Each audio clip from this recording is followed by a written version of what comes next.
ಆತ್ಮೀಯ ಎಲ್ಲ ಮಂಡ್ಯದ ಎಲ್ಲ ಪತ್ರಕರ್ತ ಸ್ನೇಹಿತರೆ, ಆತ್ಮೀಯರೇ, ಏನೊಂದು ಕೇಂದ್ರ ಸರ್ಕಾರದ ಎನ್ಡಿಎ ಸರ್ಕಾರದ 26-27ರ ಬಜೆಟಿನ ಮುಖ್ಯ ಅಂಶಗಳನ್ನ ಬಜೆಟಿನ ಬಗ್ಗೆ ನಮ್ಮ ಮಂಡ್ಯ ಜಿಲ್ಲಾ ಪತ್ರಕರ್ತರ ಜೊತೆಯಲ್ಲಿ ಏನೊಂದು ಪತ್ರಿಕಾಗೋಷ್ಠಿಯನ್ನು ಮಾಡಬೇಕು ಅನ್ನೋದು ನಮ್ಮ ಪಕ್ಷದಿಂದ ನಿರ್ಣಯ ಆಗಿ ಆ ಪ್ರಕಾರವಾಗಿ ಇವತ್ತು ನನಗೆ ಇಲ್ಲಿ ನಿಯೋಜನೆ ಆಗಿರುವಂಥದ್ದಿದೆ. ಈ ಪತ್ರಿಕಾಗೋಷ್ಠಿಯಲ್ಲಿ ನನ್ನೊಂದಿಗೆ ಮಂಡ್ಯ ಜಿಲ್ಲೆಯ ಭಾರತೀಯ ಜನತಾ ಪಾರ್ಟಿಯ ಅಧ್ಯಕ್ಷರಾಗಿರುವಂತಹ ಸನ್ಮಾನ್ಯ ಡಾಕ್ಟರ್ ಇಂದ್ರೇಶ್ ಅವರು, ಹಿರಿಯರಾಗಿರುವಂಥ ಸರ್ಕಾರದಲ್ಲಿ ಉನ್ನತ ಸ್ಥಾನದಲ್ಲಿ ಅಧಿಕಾರಿಗಳಾಗಿ ಕಾರ್ಯನಿರ್ವಹಿಸಿ ನಮ್ಮ ಪಕ್ಷದ ಅಭ್ಯರ್ಥಿಯಾಗಿ ಲೋಕಸಭಾ ಚುನಾವಣೆಯಲ್ಲಿ ಸ್ಪರ್ಧೆ ಮಾಡಿದಂಥ ಡಾಕ್ಟರ್ ಸಿದ್ದರಾಮಯ್ಯನವರು,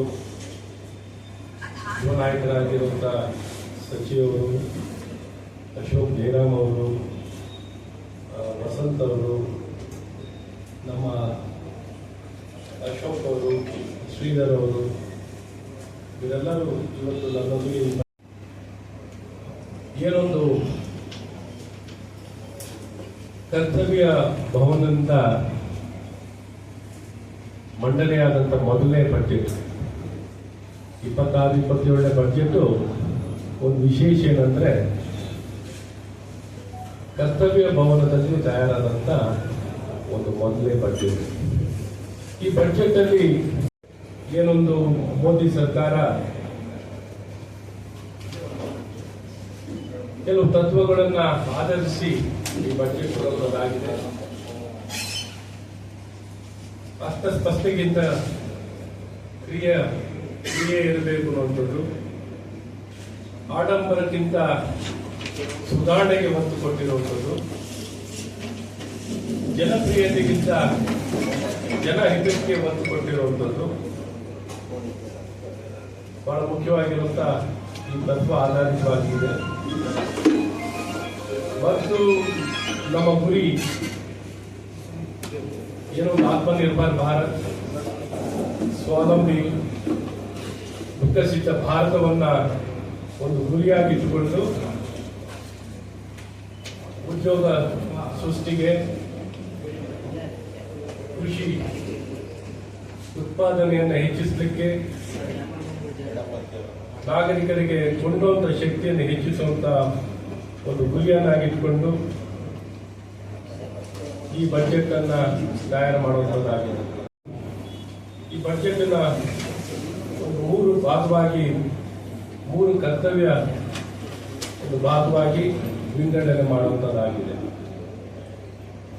ಪ್ರಥಮವಾಗಿ ಆರ್ಥಿಕ ಕ್ಷೇತ್ರಕ್ಕೆ ವೇಗವನ್ನು ಹೆಚ್ಚಿಸಬೇಕು ಅನ್ನುವುದು ಬಹಳ ಮುಖ್ಯವಾಗಿರುವಂಥದ್ದು. ನಾಗರಿಕರ ಆಶಯಗಳನ್ನು ಈಡೇರಿಸಬೇಕು ಅನ್ನುವಂಥದ್ದು ಮತ್ತು ಆಡಳಿತದಲ್ಲಿ ತಂತ್ರಜ್ಞಾನವನ್ನು ಹೆಚ್ಚಾಗಿ ಅಳವಡಿಸಿಕೊಳ್ಳಬೇಕಿರುವಂಥದ್ದು ಬಹಳ ಮುಖ್ಯ ಗುರಿಯನ್ನಾಗಿ ಈ ಬಜೆಟ್ನಲ್ಲಿ ಒಂದು ಆಧಾರ ಸ್ತಂಭಗಳಾಗಿರುವಂಥದ್ದು. ಇವತ್ತು ಈ ದಿಕ್ಕಿನಲ್ಲಿ